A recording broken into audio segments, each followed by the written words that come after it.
let's start with you. Just the evolution of the sport. You saw it through the transition phase. You played in the IPL through that phase, and then obviously have coached it since then. What can you say about the evolution of T20 cricket onto where we are in 2022? Yeah, good afternoon, everyone. Yes, it's been fantastic to see the journey of T20. I remember the first time that I played was in England in 2006, where the run-ups were shorter for the fast bowlers, not for me. And then the batters had to reach within a minute, so that's why the dugout was created.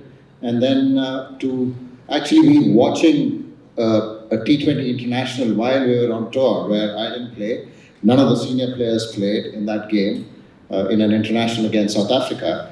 And then India winning the 2007 World Cup. I think that certainly changed the way T20 came through, and then IPL, of course, has changed. So evolution of T20, I think you can see a lot more the strategy changing around the game, how it has gone about. We saw that in the T20 World Cup as well, with England coming up with a multi, literally all 11 could bowl, and that's something I think would be the future. That's how I think T20 cricket will go, and it'll be really exciting to see how SA20 goes about. It's for me just a case of deja vu a little bit, because the last time I saw both of you together, I was in the dressing room with you in 2009. So Mark, for you to be in India today in 2022, see leagues evolve around the world and now arrive in South Africa, how special a time is this for South African cricket? Yeah, as Graham alluded to, first of all, good afternoon everyone. It's a time that is really needed. We've had our struggles of late, and as Graham alluded to, been in the media for the wrong reasons. Everyone is really looking forward to this league. Just having a look at the teams now, it's going to be incredibly strong as well. I mean, the one thing is the production and that, but the best thing is to actually the showcase of the players that are going to be out there as well. So, I mean, just back to your question to Anil, I remember that our first T20 game that we played for the Proteas, we actually thought that this is going to be a little bit of a hit and giggle. This format's not going to last for too long. But look how it's evolved. I mean, it's fantastic, and I think that these different leagues that are starting up as well have been great for certain people, great for individual players. I don't think this is going to be any different, especially for the South Africans and individuals and the public. Just coming to you, because obviously you've got great memories of playing in South Africa, but just as Anil Bhai said, the progression of the game, we're seeing 500 runs scored in a single day of a test match as well now. Has the diktat of T20 cricket just filled into the other forms of the game? How important is T20 cricket today? Well, good afternoon, everyone. Thank you, Gio, for having me here. Coming back to your question, I think in the last decade, I think the Test cricket was changing. But I think with T20 coming in, batsmen have become more fearless, like not worried about giving the wicket away. So the game has become fast. And guys like AB de Villiers, the way they play shots, bowlers find it very hard to bowl. So obviously the games have changed in one day cricket as well, to new balls, and definitely the game is involved. It's definitely helping Test cricket as well. But I think it's really important to have such kind of leagues all around the world. I wish South Africa, Graham and Mark all the best with the league. Anil Bhai, obviously great cricketer, administrator. I remember Anil Bhai advice always used to be with us, to us was, if you communicate with each other, results will come. So I'm sure results will come for this league as well. And I know with South Africa, results in one-day cricket haven't been great. Yeah. But I just feel the dream has to continue. And if you see all the great talent coming out of this league, and when they play big games, they play pressure games, they will use that experience in the next T20 and 50 over World Cups. And I'm very sure that if they, continue with this dream, they will definitely win a T20 or 50 over World Cup. Like how Graham, when he was captain at 22, came and scored 2 double hundreds and changed a lot of South African cricket, led from the front. Although him and Mark gave me a lot of crap when I was batting. But you could see the change, and I'm sure they're here for that change. And I really believe that, as I said, the dream continues. I'm sure South Africa white ball cricket will change in the next few years. SA20, unearthing new talent.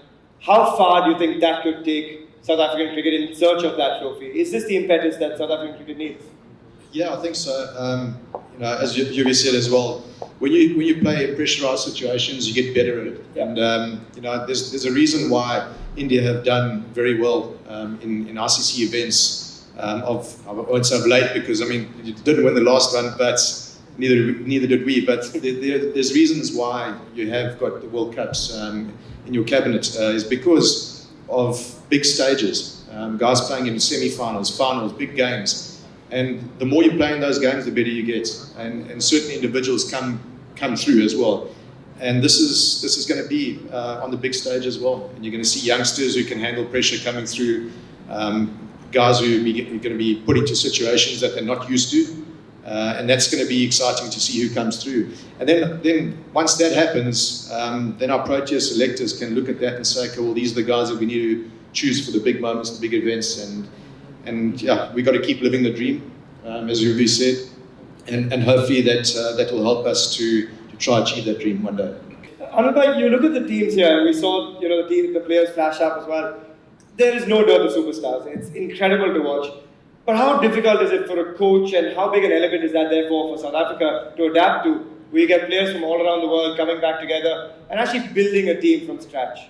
Yeah, it'll take time, even for the coaches, for the teams, for the players, to get together and start playing for the franchise. It'll take some time. For the international players, I think it's just they come in naturally and get into the squad and get into their respective roles. And they have a major say as well as to how the franchise is going to get built, because we have seen over the years in the IPL, we saw A.B. de Villiers. I think he is more welcomed in Bangalore than anywhere else in the world. And today he walks into the Chinnaswamy Stadium. The entire stadium will be, screaming A.B., A.B. And that's what you want from the international players being recognized for those franchises.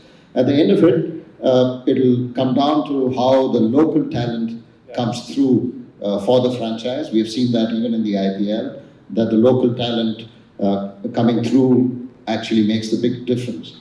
And that's what I think you would want as a South African fan to come through as well. So I'm hoping that the youngsters will come through. You'll have new heroes at the end of the tournament. Yes, the superstars will always be at the top of the table, whether it's the bowling charts or the batting charts, but you would want to see some young stars coming through, and that I'm sure will reflect in the way the franchises will be built in the coming years. Yeah, I'm sure we'll see new household names across the globe from there as well. Mark, we've spoken a lot about the players, emerging players, and opportunity for them as well. But what about for the coaching staff, for the support staff, for other members, like even your physios in South Africa, for them to rub shoulders with the best there is, the best minds as well? How important is that to just start to earn a livelihood in sport outside of just what is played in South Africa otherwise?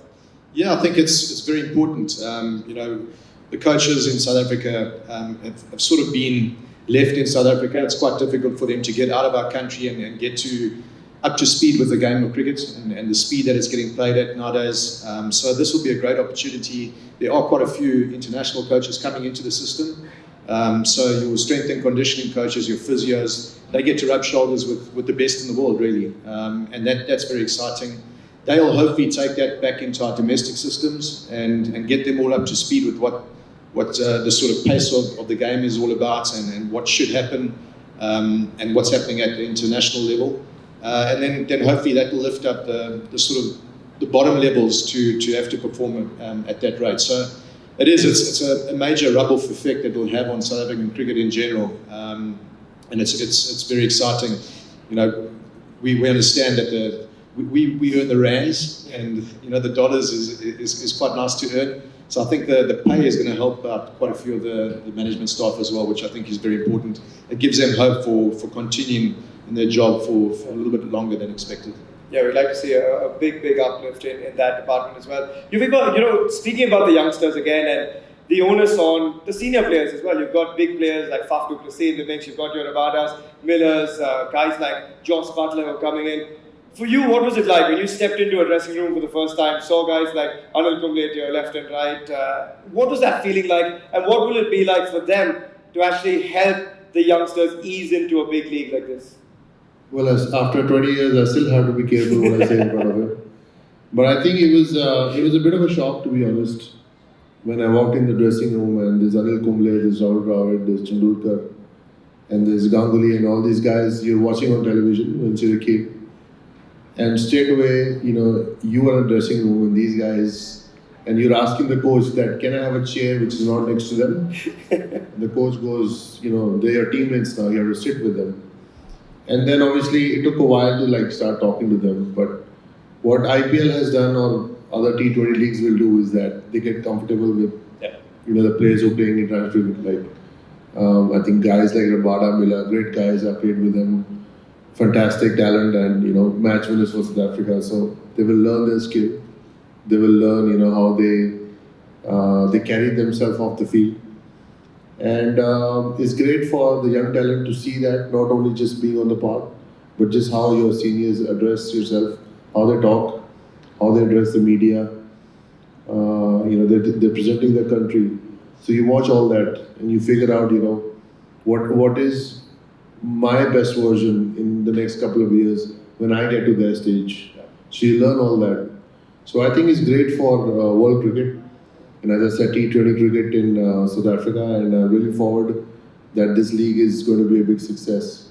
Yeah, we hope so too. And Anil has all the flavors for success, doesn't it? Not just the love between India and South Africa, that bond that goes back a long way, but favourable timings in some sense, very, very similar. Prime time on our networks as well. What else do you think makes SA20 special? Because this seems to have the boxes ticked. Well, there's certainly talent in the cricket. We have seen that over the years. And this league will certainly give opportunities to those young players. And the crowds will come in. I mean, the passion is there.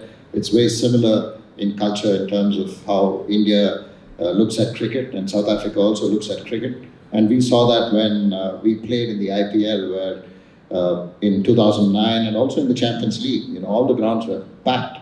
And this is an opportunity for the crowds also to watch international stars. Yes, apart from ICC tournaments, you don't get to see them. And like AB mentioned there, you have an opportunity to sort of reach out and support your players in another team, but you're actually wanting your home team to win. So it's quite interesting. That's the beauty of franchise cricket.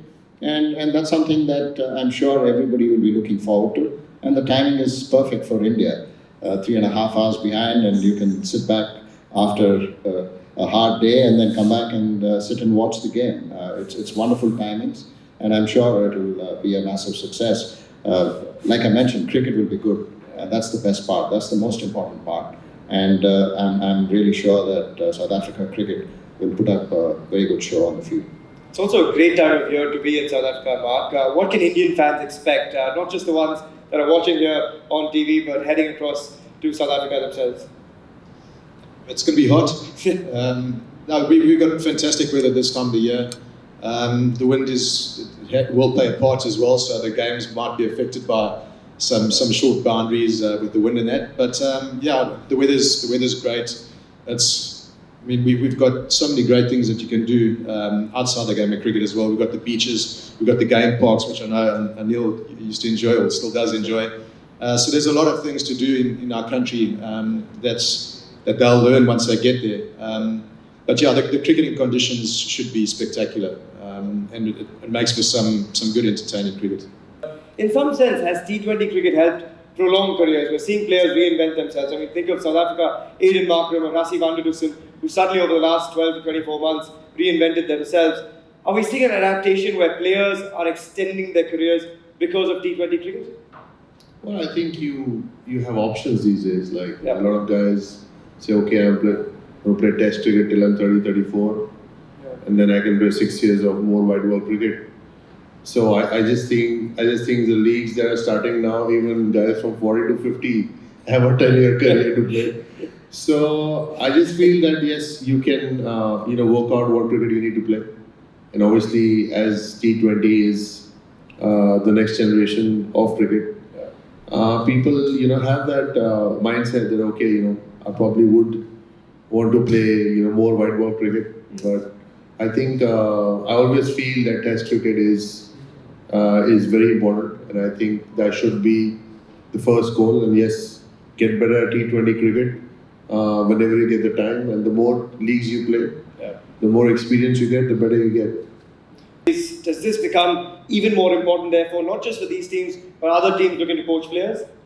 Yeah, I think this is going to be a great opportunity for the franchise, the bigger franchises, to actually have a look and see what's out there. The one thing that we've probably been guilty of in South Africa is not letting our players go out and actually experience the rest of the world and exposing them. It's happened for a small handful of players, but this will really now get all of our talent out there into the real world. And I think that the more that come out, the more it's going to be better for South African cricket and expose those youngsters. But also, the more that other people are going to be able to see, okay, well, these are the guys that we actually want in the other leagues as well. So I think it's going to be very good for that purpose, along with some other purposes as well. Before we get your final thoughts, gentlemen, Yuvraj, I just want to come to you for one last question. That's 70 of 30 versus Australia, also at Durban, versus the 6-6s against Stuart Broad. Which one would you pick? I think I will pick my hat trick because Mark was my third wicket. My first wicket rather than my 30 ball 70. So, yeah, I would definitely pick that. Well said. I played for the Turner. I think a lot of batters did that with both of us. Just final thoughts, guys. Anil bhai, maybe starting with you. What are you most looking forward to with the SA20? Because it's such an exciting time for world cricket. I think from my perspective, yes, the superstars will always, take all the limelight. But I'm really looking forward to the younger batters, bowlers coming through. South Africa have produced some fantastic fast bowlers. So it'll be really interesting to see the next generation of fast bowlers, the next generation of Rabadas coming through as well. Yes, the superstars will always take the limelight, but I'm really looking forward to the young players coming through. Mark, what about yourself? What are you looking forward to most? I'm looking forward to the strategies. The different venues that the guys are going to be playing at. There's going to be different scores, and you've got to be able to adapt to that as well. So that's going to be interesting to see the different teams that the guys put out in. Playing up north is completely different to playing down on the coast. So the scores are going to be a bit different. So I'm looking forward to that, along with all the young talent that's going to be coming through. But the biggest thing for me is the whole event as a whole. It's what we needed in South Africa at this particular time. There will be crowd support. Our public has been waiting for something like this, and I know that it's going to be a huge success. Yeah, I was talking to a couple of the franchises who say they've already started selling out tickets at the stadiums as well. Yuvraj, final words from you as well. Your thoughts on what is such an exciting phase for world cricket, for South African cricket, and for Indian fans? No, I'm definitely really excited for South African cricket because I feel that this league will make a huge difference for white ball cricket for South Africa. Yes, it'll be a couple of years to build these young guys, but I think South Africa has always had great talent, and I just feel that it's a matter of time till you see them victorious. So I wish them all the best. Thanks so much for that.